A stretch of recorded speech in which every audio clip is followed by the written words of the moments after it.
So while John gives us control of the screen, there we go. Thank you, John. And so we have our next speaker, Selma. We got Helen, and Yes, I have to ask Helen the question, but I'll ask her later. But go ahead. Helen, how are you? You're on mute. There we go. Sorry, it's the phrase of 2020. You're on mute. Hi, how are you? Hi, how are you, Helen? Well, thanks. You are our last speaker of the day. What are your thoughts of the event already? I'm enjoying it so far. I jumped in late to the tabletop exercise. I'm really sorry that I did. But yeah, so far so good. It's great. Yeah, so everything is being recorded and it will be available later today. So if you missed it, I know that you had a question on Twitter about game time, tabletop exercises remote. Right. And well, you just had it right here. It can be done. Absolutely. There's a lot of time and effort that it gets to be put it before, and somebody has to take the lead. And that's basically what John is going to show us in the workshop next week, how to create those scenarios from real life. So it's gonna be great. Selma, you want to say something? We have here Helen's presentation. So Helen Patton, since July 2013, Helen has assumed the role of Chief Information Security Officer at The Ohio State University. She manages the enterprise security, privacy, disaster recovery, and digital accessibility teams. And in her spare time, she occasionally teaches classes and is an interim co-director of the Institute for Cybersecurity and Digital Trust. Helen has a master's degree in public policy and has earned certified information systems auditor and certified in risk and systems control certifications from ISACA. She is a member of the State of Ohio Cybersecurity Advisory Board, a founding board member of the National Technology Security Coalition, and is an advisory board member of CXNet.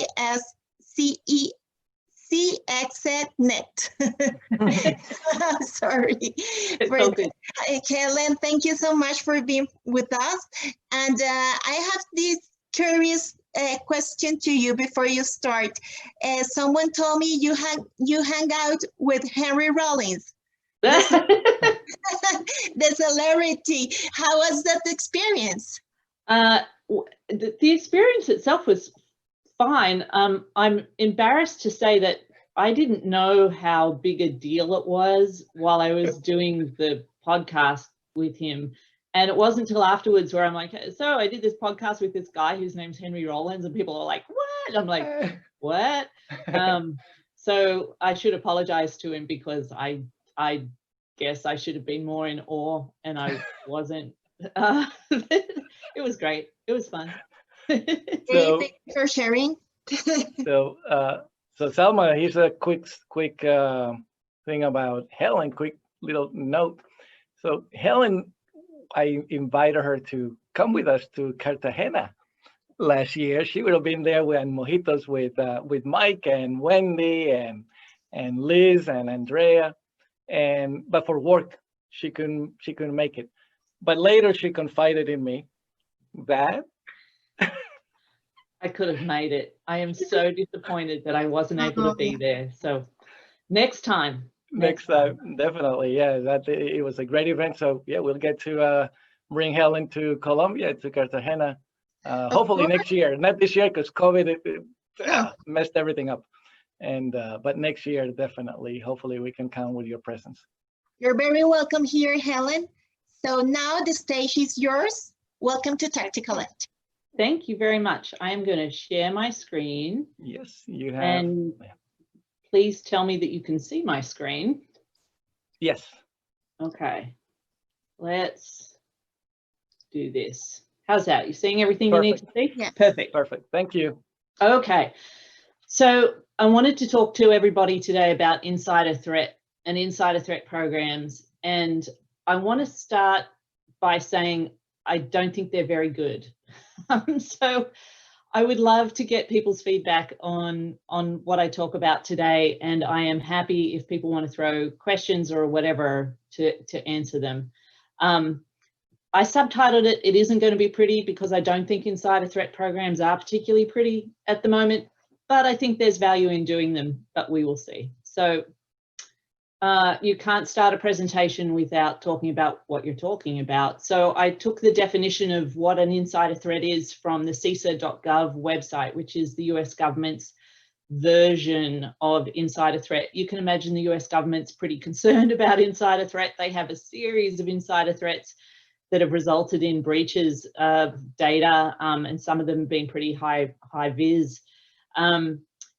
It's interesting to me, insider threat in this definition really talks about people who would otherwise have authorized access. So we're not talking about people who are hacking in and using access they shouldn't already have, but that they are actually using access that they've been given because of their job.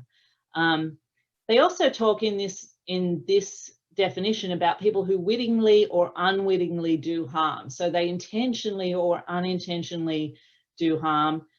Most of the insider threat programs I've seen are looking for people who are doing things intentionally. This is not about the accidental insider who doesn't know anything and does stupid things. This is about people who are obviously using their access for evil instead of good. And the outcome of which is that you mess with the company's ability to do its business. I'm not sure that this is what I see. I think when we've seen insider threats like the Snowden case, for example, it certainly hasn't stopped the federal government from carrying out its normal business, unless you're one of the people whose names was revealed that resulted in you dying. I guess that counts. So why do you need an insider threat program? Going back to the previous speaker, if let's see, he said 70% of attacks on an organization come from the outside, that means 30% are coming from the inside. Question is, of that 30%, what might be intentional? When I think about an insider threat program, I'm definitely going after the intentional threat, but along the way you occasionally find the unintentional threat as well. So I'm working off the theory that you need an insider threat program if it saves you 30% of 100% of your grief. But as we go through the rest of this talk, we'll see whether that really makes sense or not. So I wanted to start with what is an insider threat program. Some folks have them and some don't. I'd be interested if you have a program, or if you don't, if you want to share that, to get a sense of it. People have DLP programs, they have user behavior analytics programs, but do they specifically have an insider threat program? If you do, it will probably look something like this. It will have these elements. If you don't, and you're thinking of starting one, this is a place you can begin.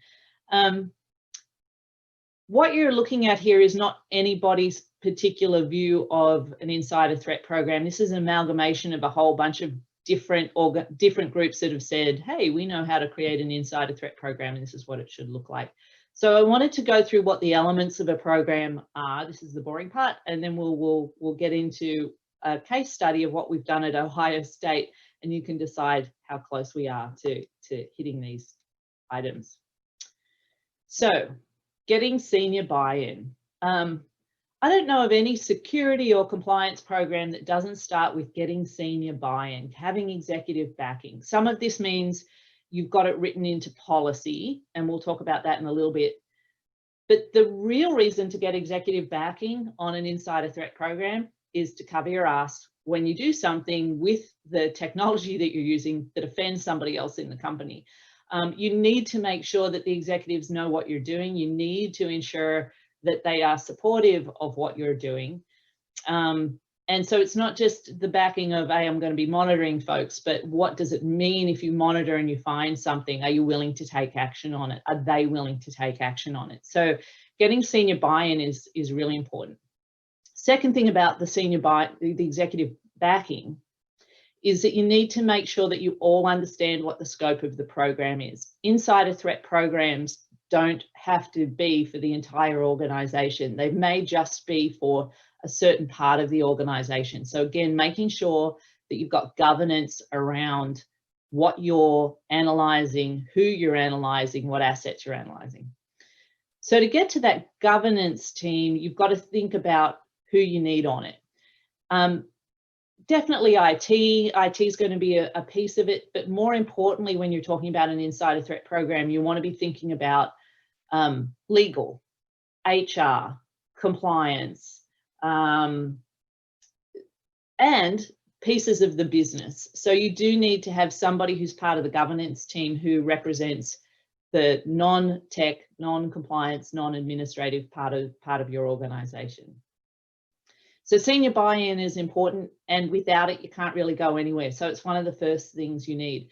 The hard bit about this, by the way, is that they won't see the need for it. You're going to have to do some education of your executives before you can get their backing.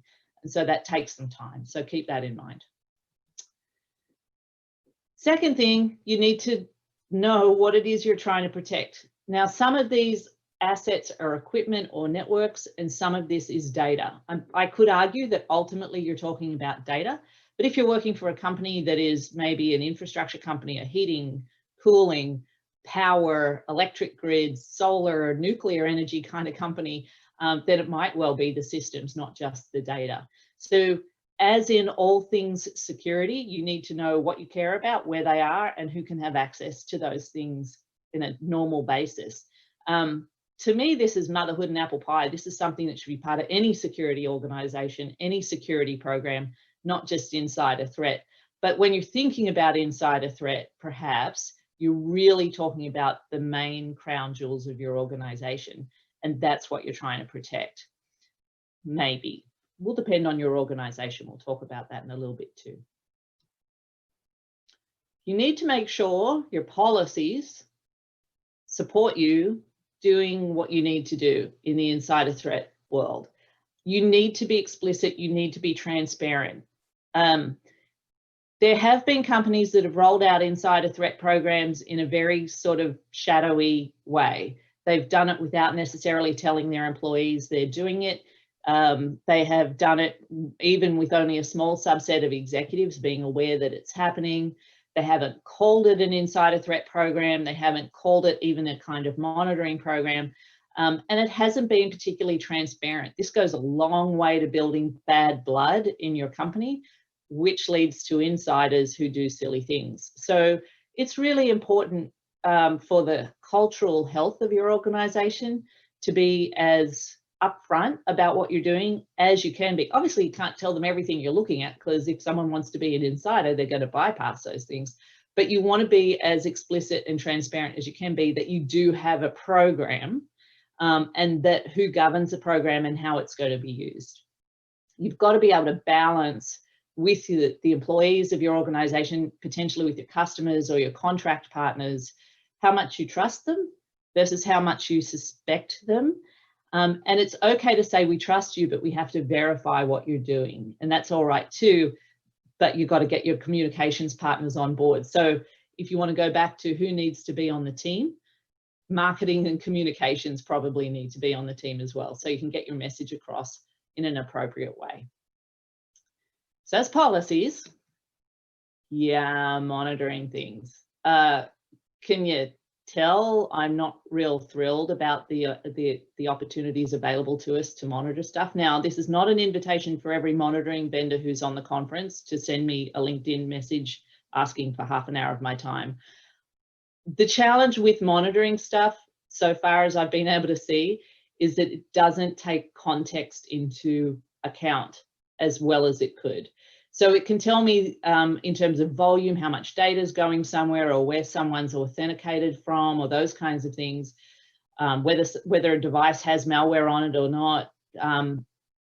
But those things don't tell me why. And really, it's the context of things that need investigation. And that's where it doesn't scale particularly well. So any white paper you read around how do you create an insider threat program is going to spend a lot of time going, monitor stuff. And you go, but I still am going to need the humans to go then investigate the things that the alerting system pops out. not to forget that it's not just machine-based indicators that you might be looking for. You may also be looking for human-based indicators. And again, we'll talk about this in more detail later, but things like, are your employees happy? Do you happen to know that an employee is going through a very stressful period in their life right now? Thank you, COVID. Is there something about the person's job that is indicating that maybe they're under stress in ways that we wouldn't have thought about before? So it's not just about monitoring the data and monitoring the systems, it's also about monitoring the humans, which can get really sticky from a privacy perspective. So yeah, monitoring stuff is hard, and I have not yet come across anybody, vendor or CISO, who really feels like they've got their arms around this yet. Feel free to disagree with me. One of the things that they talk about when you have a program for insider threat is that you generally got to keep your employees happy. Okay, who knew that when you were signing up to be a CISO or a security person that your job was the emotional well-being of your community? But apparently it is. And they're not just talking about the security team here, they're talking about any of the individuals who may have access to those high value assets. So keep them happy, pay them well, give them lots of, I don't know, how do you keep a happy team a happy team? And what do you do about contractors or other non-employees who have access to your stuff that may work for a completely different company or work for a different pay structure? You know, what is your role here? I find this particular piece of setting up a program to be really challenging. There may be ways to sort of get a sense of the happiness of the team. You could monitor the Glassdoor posts about what it's like to work in your organization. You might look at social media threads from your people. Certainly my boss comments on my Twitter feed every now and again if he thinks I'm looking a little weird. Employee sentiment can also show up in health and wellness metrics for your organization. Again, bumping into privacy issues, but if you've got a lot of people who are leaving the office on a stretcher because they're having a heart attack, that might suggest that they're not happy. So how do we think about our employees as a whole? A happy team is not likely to turn into an insider threatening team, is the theory. We'll see if that really pans out. Here's the part about insider threat programs when people talk about it that blows my mind, is that they talk about don't give people access to stuff they don't need. The whole definition of insider threat is that you have the access that's appropriate for your role. So yeah, I get it. Last minimum privilege is a really great security thing to have, but I think we've all recognized that over time you gather privilege, you gather access to the stuff that you may not really need for your job role, and it's really hard to stay on top of that. So are you an insider threat if you have more access than you need, or are you just an insider who's got more access than you need? I don't know. But if you can manage your privileges to least privilege, then certainly go ahead and do that. That should help with insider threat, except that an insider by definition has access to the stuff they're going after. So last but not least, training. Training of employees to me is really dodgy. There's two pieces to training for insider threat. One is to train people to be suspicious of their work colleagues, and two, to report. This does not sit well. This like settles like a lump in your throat and makes it really super hard to build a cohesive, trusting, enjoyable workplace if you've got to look over your shoulder and determine whether or not the person who's sitting next to you is a good guy or a bad guy. So training is interesting. Now, from a compliance perspective, if you've signed up to be regulated in a certain way, or you've got a contract with the government that they're requiring an insider threat program, then you've got to do the training. But are you really going to train your entire workforce on how to watch out for insider things? Probably not. So how do you balance all of that? Which leads me to this conclusion. Insider threat programs are really nice in theory, and they're hard in practice. Again, if you differ in your opinion from what I'm saying here, feel free to yell that out and let me know. But this is one of those topics in cybersecurity where everyone knows what the right greenfield environment needs to be, but we work with humans and it's super hard to make humans do what we would like them to do. So how do we deal with this? I wanted to spend a little time talking to you about what we're doing here at Ohio State. And this is under development. So I know this session is being recorded. Some of the things that I'm talking about here, we actually have. Some of the things I would like to have, but we don't have yet. So I'm going to keep this relatively high level, but it'll give you a sense of how we're approaching a program like this at Ohio State. If you have any questions about it afterwards, feel free to come find me.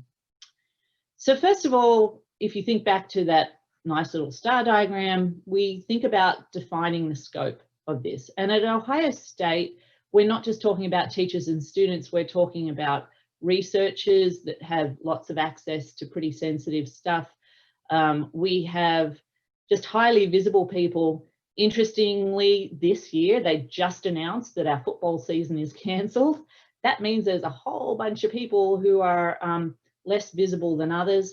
So as a security person, I may not be quite so worried about footballers, you know, giving away playbooks or that kind of thing. I'm not suggesting, by the way, that any of our footballers ever have done that. We're going to be talking in hypotheticals here. Of course, we've got leaders, right? Presidents, board members, and so forth that we are worried about. So we're not worried about these folks only from the point of view of insider threat, but just generally high value people who might otherwise be risky or at risk from cyber threat. So that's how we think about scoping a program like this. We decided at Ohio State that we would separate our world into 3 different kinds of people. So first of all, on the left-hand side, we've got our general community. And this is what we do with everyone, right? We focus on known threats, we get threat feeds, we look for indicators of compromise, we monitor phishing and that kind of thing. It's pretty reactive and we do this for everybody. So if you've got an OSU account, if you've got an OSU system, we're doing this on your behalf. Normal kinds of stuff. Some of that stuff can escalate into an investigation that ultimately becomes an insider threat investigation. But in general, it's your normal bread and butter kind of security things. On the right-hand side, we've got folks that we are required to do a targeted investigation about. Typically, this is where law enforcement's come to us and said, hey, we want you to keep an eye on this person. We do this in partnership with our legal team and we make sure that everything we're doing is appropriate. It's very focused on those individuals. We don't initiate these things on our own. And we're typically working for some length of time specifically on those investigations. Somewhere in the middle, though, we've got high risk people. And these are these folks that we talked about before, these people that we care about. And within that group, there's going to be some level of folks that we think could be potentially insider threats as well, okay? This is a little higher level than the general community, but perhaps not as targeted as the target investigation. This is where we're looking for alerts that pop out rather than somebody virtually looking over the shoulder of these individuals. It is more proactive, but we're looking for behavior that's outside of normal, okay, with these folks. So that's what we go after. So what do we look for in this group? Unusual data, people logging in from interesting locations, interesting authentication requests. We certainly, zero trust is a philosophy that can help us out here. We look for some human indicators, people who may have handed in their resignation or are about to retire or those kinds of things, otherwise known as the Golden 30. And yes, we do have some individuals in our organisation who have clearances and we are required to monitor them following the NISPOM criteria. And I'll talk about that a little bit later as well. So there can be a whole range of things. Again, there's no definitive playbook around what to look for in in this kind of program, but here's just a sampling of the kinds of things that you might go after. So what do you do with it then? You're monitoring those things, and you may end up having an investigation. So here are the prime steps to it, and here is an example. So in this particular example, we have a high-risk person who we'll call Fred. We have user behavior analytics, which result in somebody showing up with a pretty high score, which means that there's something about what we're monitoring that has popped into an abnormal level, or just a high volume of something that we wouldn't otherwise think is normal.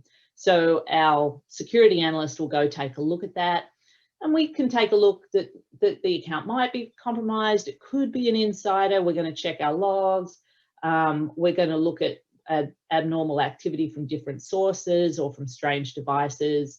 And we may or may not find anything, but we're certainly still seeing interesting behavior. So the analyst would escalate, in this case to me, but it could be to anybody in the governance space, that there might be a need for a further, more manual investigation.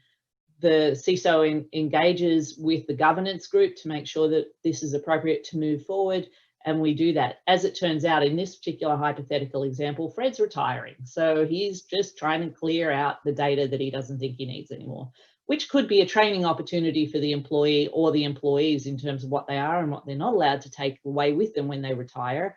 But you never know, right? So here's an example of something that didn't result in an insider threat being detected, but could. And so this is an example process that we would go through.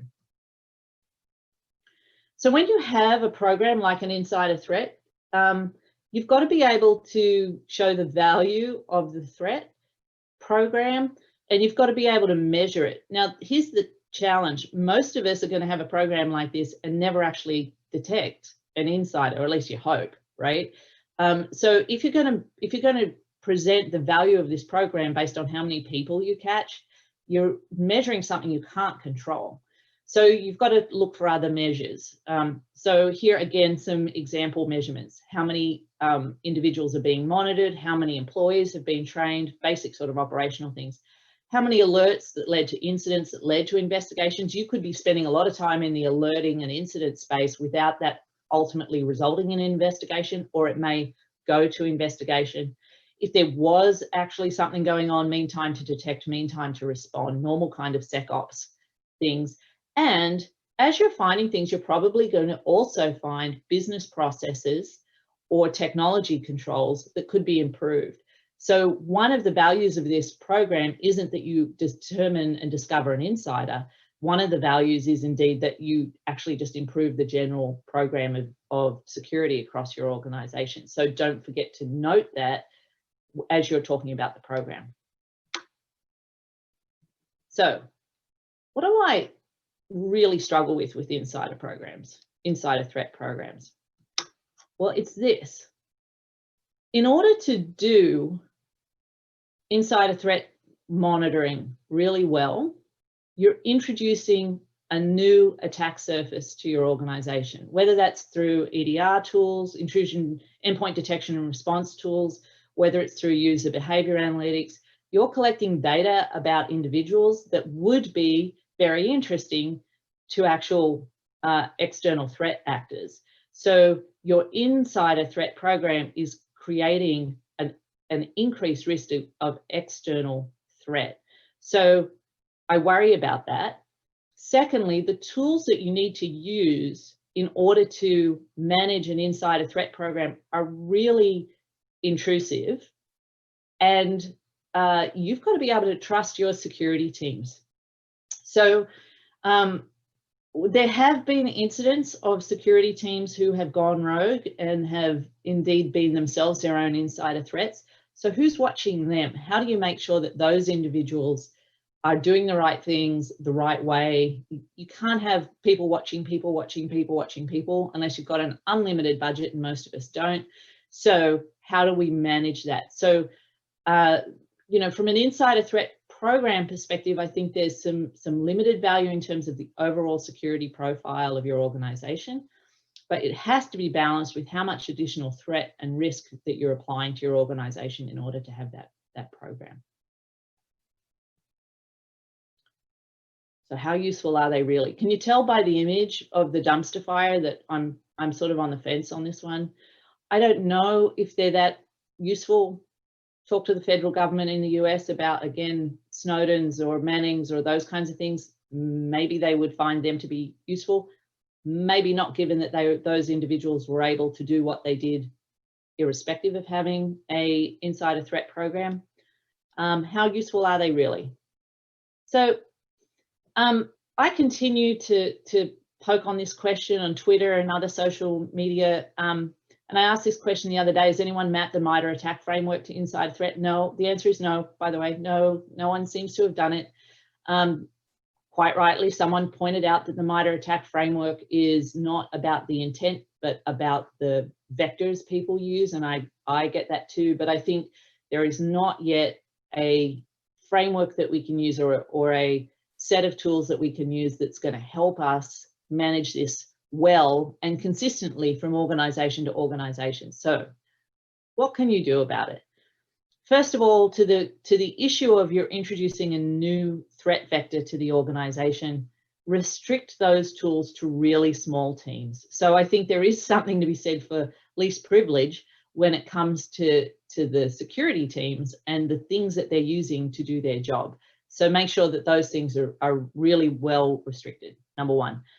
Number two, test yourself. So pen testing, whatever you need to do, but make sure that you're doing an external test of your own stuff to make sure that that threat vector is locked down as much as possible.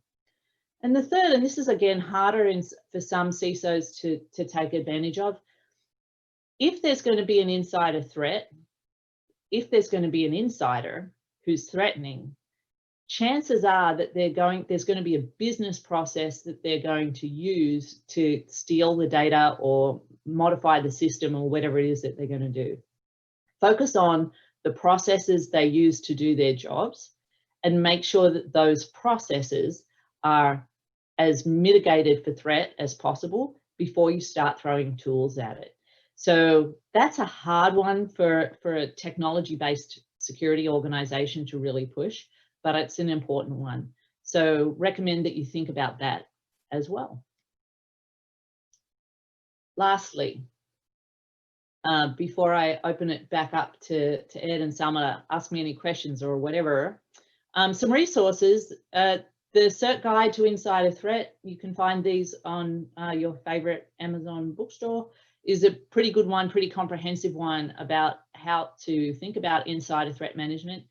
And if you really want to get more into the human side of this, the NISBOM operating manual talks about the things that they would recommend you look for in terms of a insider threat monitoring program that the US national security groups would ask you to go after, and that's available online as well.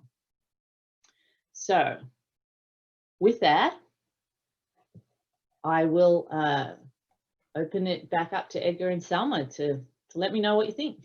Wow, no, it was thank you very, very much, Helen. That was really, really good. I do have a couple of questions, and while we wait for people in the audience to ask some questions. By the way, Wendy just gave you a shout out.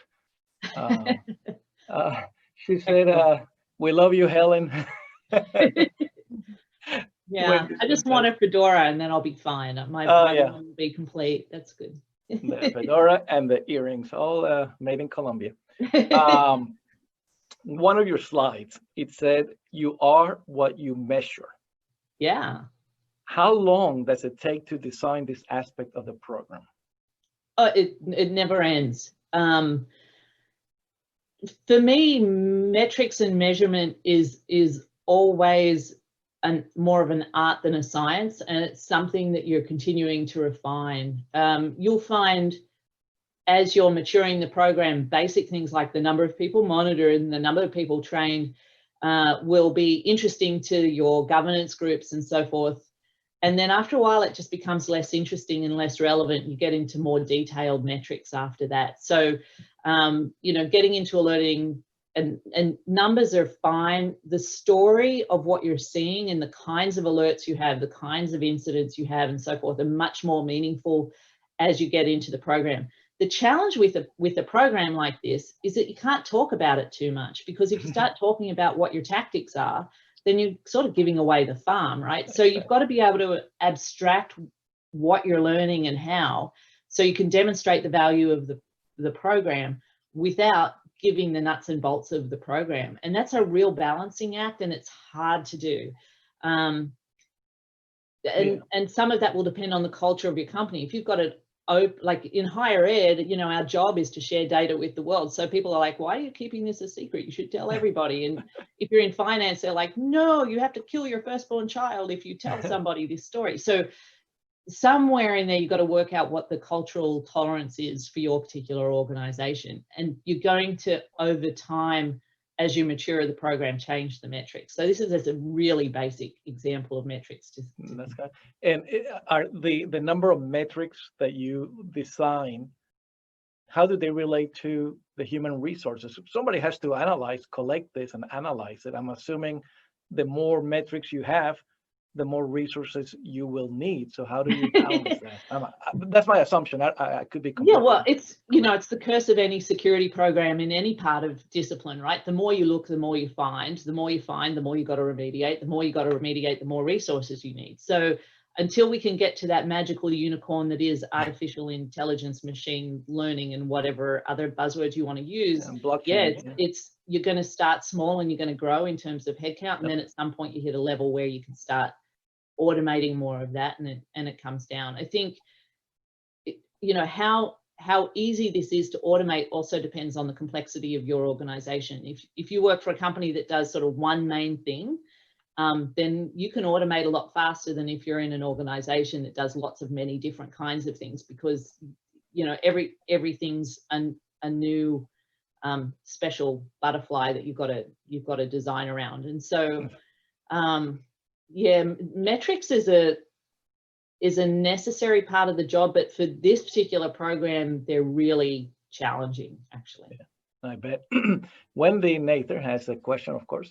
How do you distinguish between the kinds of insider threat activity that are relevant to security versus activity that's more HR relevant, like going to naughty sites? Yeah, it's a really good question. So I think you've got to go back to the definition of what an insider is. And an insider is somebody that's ultimately going to impact your ability as a business to do the business of what it is you do. I've been watching too many Monty Python movies.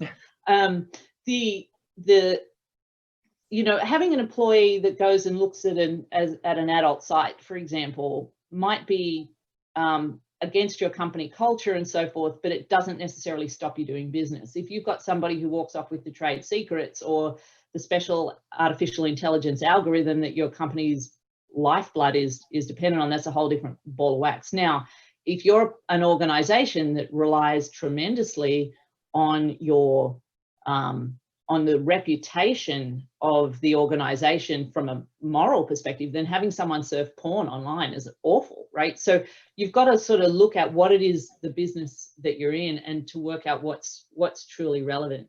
One of the things I have found is if you've got a really good security forensics team, they have skills that people who aren't security people are going to ask to draw from for non-security related things. It certainly happens to my team. We'll end up in doing HR investigations, or students go missing and they want us to try and find them using technology to find them, that kind of thing.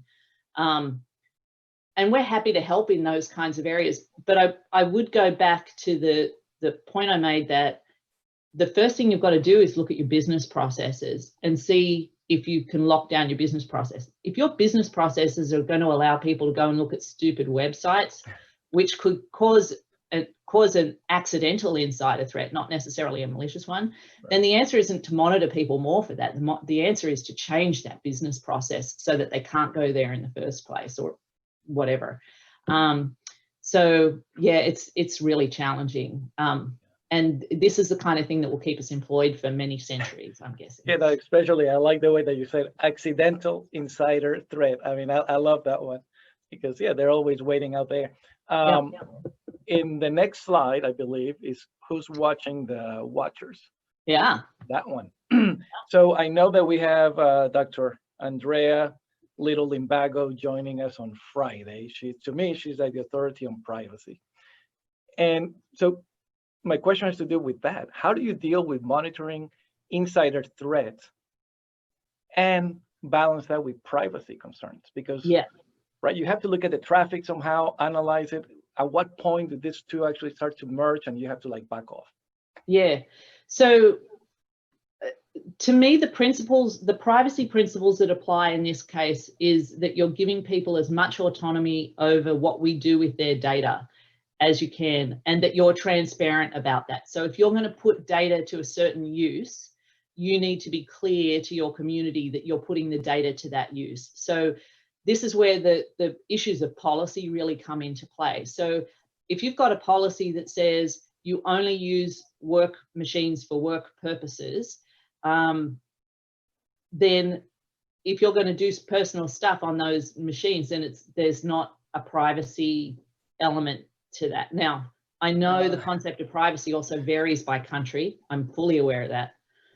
If you've got a policy like we do that says, you know what, work machines are for work, but we recognize that occasionally you've got to use work stuff for personal stuff, and incidental use of this stuff is okay for personal use, but don't expect privacy when you do it, right? If you're going to use our equipment to send your tax returns to your accountant, then don't expect that it won't get picked up by our DLP systems or whatever, right? So so I think we have to have policies that are clear to everybody. I think it's really useful to put stuff into employee handbooks that says, look, as an employee of this company, you're subject to these kinds of activities that we take to protect our systems and our data. What is not okay from a privacy perspective is to do this and not tell anybody. So again, here's this balance, right? We need to be as clear as we can, but we can't tell them in detail what we're doing without giving away the secrets of how we protect our environment. So it can be twitchy, but with the right privacy guidance, and I think you can make it work. Okay. And you said something, and maybe you can speak to it or maybe not, but you mentioned, your policies, work machines for work. Yeah. But now we're living in COVID, where a lot of us are no longer using work machines. Yeah. Now they're using our personal machines. So again, now I ask the question again. Now they're using their personal machines for work, and now you're still monitoring because you're still insider threat. How are you balancing that? Does the policy still apply? I don't think people have. I think in most industry, unless you're in a super highly regulated industry, or you're in a part of an industry that is super highly regulated, and I'll explain that in a bit, I think it's really hard to wrap your head around BYOD and insider threat and privacy all at the same time. Yeah. One of the ways we handle these kinds of things at Ohio State is that we don't necessarily apply these things to the entire university space. We're only going to apply these things to those parts of research that are super sensitive and so on, right? So by the way, if you get clearance through the federal government and the US side, that they require people who maintain your clearances to have an insider threat monitoring program on you. Like that's part of you getting that clearance to start with. So there is, if you will, consent given to be monitored in order to have security clearance, right? So there's equivalent things like that can be done in different industries as well. But it is very intrusive, which again goes back to how do you scope what you're looking for in terms of assets, but also in terms of people, because there's a cost associated with this as well. Am I really going to be applying this to an individual like a gardener who never has access to computer equipment, right? It just wouldn't make sense, not from a digital perspective anyway. So, you've, as in all things, there's a risk element to it that you've got to apply. Yeah. Okay. Yeah, I think those are my questions. I don't see anybody else asking any questions. One final question on my part that's not technical, and I really, really want to know this. Yeah. Why is always the Ohio State? Why the? Seriously, I never find out why. Because in Ohio, there's Ohio State University and Ohio University. Ah, And there was a very big political discussion about who would be like the primary flagship university for the university and for the state. And Ohio State University won, and then they actually put the into the official branded name. So now we know the rest of the story. Okay. Ohio State University, yeah.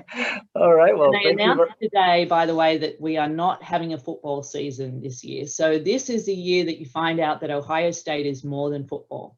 And football in the American gridiron version of the word, not the soccer version of the word. Yeah. Wow. That's yeah. No, you said that at the beginning, and that's on a hit. So that's another question. I mean, related to this, right? I mean, to your program, all these sports, especially football, finances. I'm assuming it finances a lot of the projects and stuff that goes at the university. How does that affect all the programs in some sense? I won't say there's no financial transfer back to the university. Of course, there's an impact to that. Operationally, it's less than you would think, actually. Certainly from a branding perspective, the fact that you know that it's the Ohio State University, we've got the football team primarily to thank for that, right? Exactly. So I think we'll be fine this year financially, even if that happens. We'll see what the longer term impact is to things like our alumni giving and that kind of thing. It'll be interesting to see how it goes. Brave new world, COVID, for all of us, right? For all of us, exactly. Well, Helen, really appreciate your time. Thank you so much for being with us. My pleasure. Thanks for having me. Sure. Thank you, Helen, for your amazing presentation. Thank you so much. Thank you. All right. So with that, we conclude our first day